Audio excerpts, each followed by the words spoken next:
Sveiki, aš išmaniųjų ekspertas Karolis. Kviečiu kartu patyrinėti HTC One M8. Dėžutėje randu telefoną, įkroviklį, USB laidą, ausines ir guminį dėkliuką. Išties solidus telefonas. Rankoje guli puikiai dėl užapvalintų kampų ir korpusų parinktos medžiagos. Jis pagamintas iš aliuminio. Telefonas pakankamai didelis, nes priekinėje dalyje, viršuje ir apačioje, yra įmontuoti 2 garsiakalbiai. Todėl telefonui turėsite paieškoti kiek didesnės kišenės. HTC One jungiu viršuje. Tai nėra labai patogu, nes įprastai laikant rankoje šį mygtuką sunku pasiekti. Bet jį galiu atrakinti ir 2 kartus palietęs ekraną ar pabraukdamas pirštu į šoną. Tai sakyčiau visai patogu, jau po kelių dienų naudojimasi įpratau atrakinti ir be jungimo mygtuko.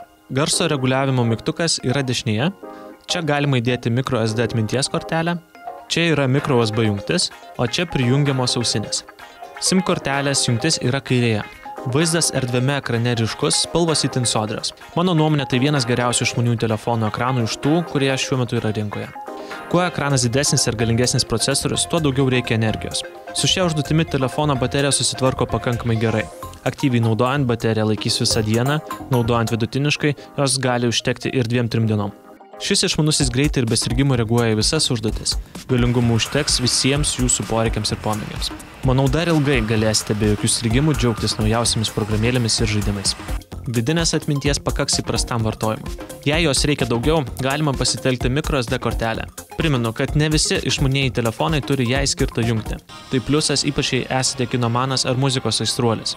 Taigi dedu dar vieną pliusą HTC One naudai. Telefone įdiegta operacinė sistema Android. Kiekvienas gamintojas jos išvaizdą ir valdymą pakeičia pagal save.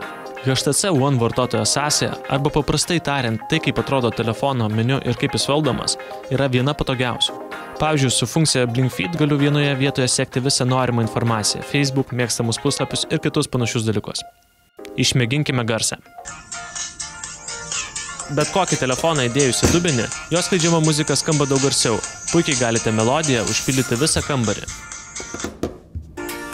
Su HTC One šito daryti tikrai nereiks, nes priekyje įmontuoti galingi garsiakalbiai. Lenkiu galvą prieš garso sistemą HTC Boom Sound.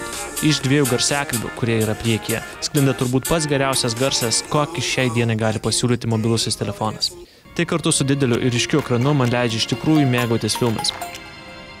HTC One sulaukė nemažai pagirimų už dizainą, ryškų ekraną, geriausią garsą ir patogų valdymą.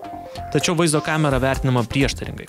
Kamera yra tik 4 megapikselių raiškos, tačiau turi technologiją, kuri kiekvieną nuotraukos pikselį turėtų padaryti daug ryškesniu. Kamera turi net 2 objektyvus, todėl galima fotografuoti su 3D efektu. Kamera puikiai fokusuoja norimą objektą, gali meniškai sušvelninti foną. Silpnoji šios kameros vieta standartinis režimas. Konkurentų kameros ir su vienu objektyvu sugeba išgauti ryškesnius vaizdus. Tai ypač jaučiasi fotografuojant lauke. Taigi, fotografuojant įprastai, nuotraukų kokybė bus tiesiog gera, bet ne puikia. Tačiau jei mėgstate eksperimentuoti, ši kamera siūlo tikrai įdomių galimybių. Vieni mano, kad HTC One M8 yra vienas geriausių telefonų rinkoje. Kiti mano, kad tai geriausias telefonas su operacinė sistema Android. Mano išvada. Pritariu abiems grupėms. Tai tikrai puikus verslo klasės telefonas.